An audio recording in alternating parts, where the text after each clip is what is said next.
Hello all. ఒకే ఒక్క విజయం 140 కోట్ల మంది భారతీయులను సగర్వంగా తల ఎత్తుకునేలా చేసింది. ఒకే ఒక్క విజయం భారత క్రికెట్ అభిమానుల సుదీర్ఘ నిరీక్షణకు తెరదించింది. సరిగ్గా 7 నెలల కిందట తగిలిన గాయాన్ని మాయం చేసింది. ఎంతోమంది కళ్లల్లో ఆనంద బాష్పాలు చిమ్మేలా చేసింది. గత 13 ఏళ్లుగా అందని ద్రాక్షగా ఉరిస్తున్న వరల్డ్ కప్ ట్రోఫీ ఎటకేలకు భారత్ సొంతమైంది. విశ్వవేదికపై భారత జెండాను రోహిత్ సేన రెపరెపలాడించింది. టీ20 వరల్డ్ కప్ 2024 ఛాంపియన్స్గా టీమిండియా అవతరించింది.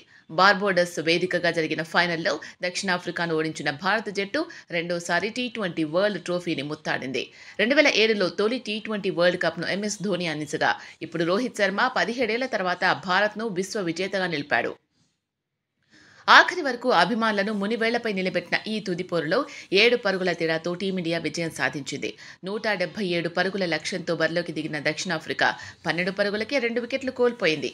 ఈ దశలో క్వింటన్ డికాక్, ట్రిస్టన్ స్టబ్స్ జట్టును ఆదుకున్నారు. దీంతో దక్షిణాఫ్రికా లక్ష్యం దిశగా సాగింది. అప్పుడే అక్షర్ పటేల్ స్టబ్స్ను క్లీన్ బౌల్డ్ చేసి భారత్ను తిరిగి గేమ్లోకి తీసుకొచ్చాడు.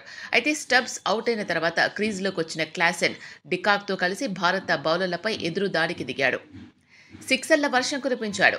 అక్షర్ పటేల్ వేసిన 15 ఓవర్లో 2 సిక్స్లు 2 ఫోర్లు బాది క్లాసెన్ 24 పరుగులు రాబట్టగలిగాడు. కేవలం 23 బంతుల్లోనే హాఫ్ సెంచరీ పూర్తి చేసిన క్లాసెన్ పూర్తిగా మ్యాచ్ స్వరూపాన్నే మార్చేశాడు. దీంతో సౌత్ ఆఫ్రికా విజయ సమీకరణం 30 బంతుల్లో 30 పరుగులుగా మారిపోయింది. దక్షిణాఫ్రికా విజయం ఖాయమని అంతా భావించారు. ఈ టైంలో బౌలింగ్కు వచ్చిన బుమ్రా 16 ఓవర్లలో కేవలం 4 పరుగులు మాత్రమే ఇచ్చాడు. అయినప్పటికీ క్రీజ్లో క్లాసెన్, మిల్లర్ వంటి విధ్వంసకర బ్యాటర్లు ఉండడంతో భారత డకౌట్ మొత్తం నిరాశతో నిండిపోయింది.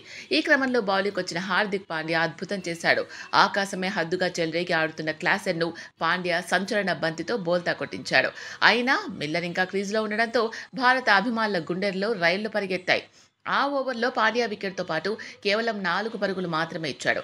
ఆ తర్వాత 18 ఓవర్ వేసేందుకు వచ్చిన బుమ్రా తన అనుభవాన్ని మొత్తం చూపించాడు. వరల్డ్ క్రికెట్లో తనకు సాటి ఎవరూ లేరని మరోసారి నిరూపించుకున్నాడు. బుమ్రా కేవలం 2 పరుగులు మాత్రమే ఇచ్చి మార్కో జాన్సెన్ను అవుట్ చేశాడు. దక్షిణాఫ్రికా విజయ సమీకరణం 2 ఓవర్లలో 20 పరుగులుగా మారింది. అయితే 19వ ఓవర్ వేసేందుకు వచ్చిన అర్షదీప్ సైతం అద్భుతంగా బౌలింగ్ చేసి కేవలం 4 పరుగులు మాత్రమే ఇచ్చాడు. ఈ క్రమంలో ఆఖరి ఓవర్లో ప్రోటీస్ విజయానికి 16 పరుగులు అవసరమయ్యాయి. భారత కెప్టెన్ రోహిత్ శర్మ ఆఖరి ఓవర్ వేసే బాధ్యతను హార్దిక్ పాండ్యాకు అప్పగించాడు. స్ట్రైక్లో మిల్లర్ ఉండడంతో అంతటా తీవ్ర ఉత్కంఠ నెలకొంది. ఈ క్రమంలో తొలి బంతిని హార్దిక్ ఫుల్ టాస్గా మిల్లర్ సంధించాడు. మిల్లర్ లాంగ్ ఆఫ్ దిశగా భారీ షాట్ ఆడాడు.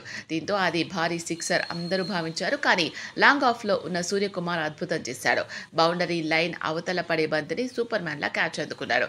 దీంతో మిల్లర్ పెవిలియన్కు చేరక తప్పలేదు. మిల్లర్ వికెట్తో భారత్ విజయం ఖాయమైంది. ఆ తర్వాత హార్దిక్ కేవలం 8 పరుగులు మాత్రమే ఇచ్చి భారత్కు చారిత్రాత్మక విజయాన్ని అందించాడు. 59 బంతుల్లో 6 ఫోర్లు 2 సిక్స్లతో 76 పరుగులు చేసి అవుట్ అయ్యాడు. విరాట్తో పాటు అక్షర్ పటేల్ పరుగులతో కీలక ఇన్నింగ్స్ ఆడాడు. దక్షిణాఫ్రికా బౌలర్లలో కేశవ్ మహారాజ్, నోర్జే తలా 2 వికెట్లు పడగొట్టగా జానిసన్, రబడా 1 వికెట్ సాధించారు.